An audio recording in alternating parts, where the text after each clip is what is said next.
Hey everybody, it's me, Andrew, and this is going to be kind of a little halfway point review of where I am with the Beautiful Creatures Tarot and the work that I've been doing with it, and kind of just so I can let you know kind of the feelings that I've been getting from it um, and things like that. So this is the guidebook, and the box looks exactly the same. The box is in one of my cabinets somewhere because I keep my deck on my altar so I can just flip a card and go for it. But yeah, I didn't want to wait and do a full review. I'll do that later. I wanted to do kind of a halfway point so I can let you guys know where I am. I have been using these cards. If you're on my Facebook page, most of you know that I have been using these cards in conjunction with my card of the day. And I feel like there's been a lot of mixed reviews on them from, not so much mixed reviews, but some people saying they don't connect with it a whole lot, and some people who absolutely love it. Some people who love the artwork and just don't really, who think the artwork is beautiful but don't connect with the cards themselves. And that's perfectly fine. Everybody connects differently. There's no right or wrong way to connect with a deck. If you don't connect with it, you don't connect with it. But I can say so far, I really, really do appreciate this deck. In my time shuffling it, sometimes the cards can kind of stick together a little bit, like when you're shuffling, just a little bit, but not really a whole lot. So it's not bad at all. The guidebook, I'm probably halfway through it because I'm so busy I never have time to read it. So this is what I have left, and this is what I've read. The meanings of the cards are very I don't want to say very different. Sometimes they're just not what I'm used to. So some of the card meanings are a little bit different, and that does take a little bit of getting used to. It does take a little practice, and as you know, I have not done readings with this deck. So if you've gotten a reading from me, you've noticed I've not used this deck yet. I basically only use it for daily draws right now, and some exercises with it. As far as just looking at the cards and going by what I think they mean. And now some of them do follow very, very closely with traditional tarot, and some of them kind of venture off a little bit from the path. I noticed so far that the court cards, the ones that are zodiac signs, I like the idea.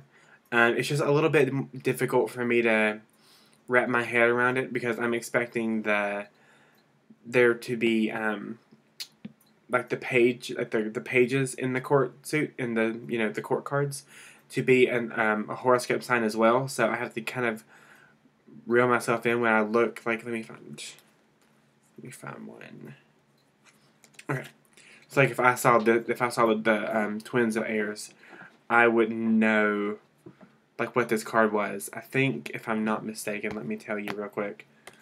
Because I am, like, one of those people, I will tell you like it is. I have to use the book, and I'm not ashamed of it because I'm not using it for readings yet. So this is the Knight of Swords. So if I had seen this one and been like, oh, that's the page, I have to remember that the pages in this deck are actually the nymphs. So it's just kind of one of those things that I have to wrap my mind around. But I don't necessarily dislike about it. It's just something that I have to be like, okay, hold on a minute. I actually got one of the court cards right. It was like the Archer of Fires, and I was like, oh, that's the Knight of Wands, and it was. So I was like, woohoo! But yeah. So the court cards are still throwing me off a little bit, but court cards in traditional tarot throw people off a bit, so I'm not really worried about it.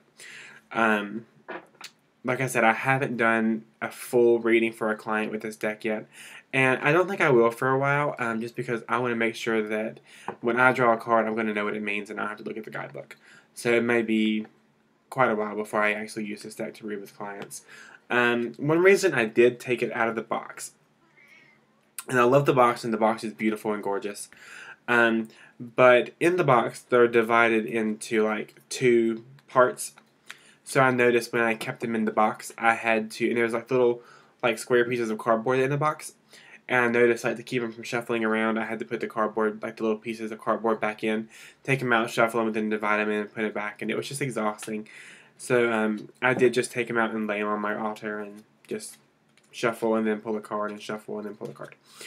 So it's a really nice deck. Like I said, the meanings are a little bit different, but I really do like it.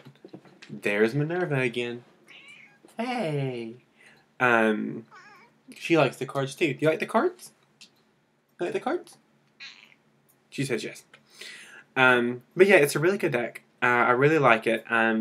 Be prepared if you get it. Be prepared to work, because it's not a deck that's going to let you get away with anything. Like you've got to learn this deck. I know I've only heard of one person on YouTube, and I'm sure there's more, but she actually uses the traditional meanings of tarot even with heavily themed decks, and I just can't do that. I like to learn the little nuances and the little things about the deck that I want to know. But yeah, it's a great deck so far. I'm really liking getting to know it, and so if you're looking to get this deck, definitely get it, but be prepared to work a little bit.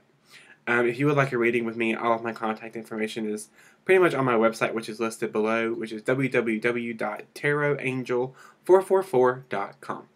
So there you can see a full list of my readings, and you can see, I think my phone number is on there, as well as my Facebook page link, so, and my email address, so you can always contact me if you need to from there. So I hope you guys are having a good week, and I hope this kind of helps you kind of gauge where you want to be with the Beautiful Creatures Tarot. Angel blessings.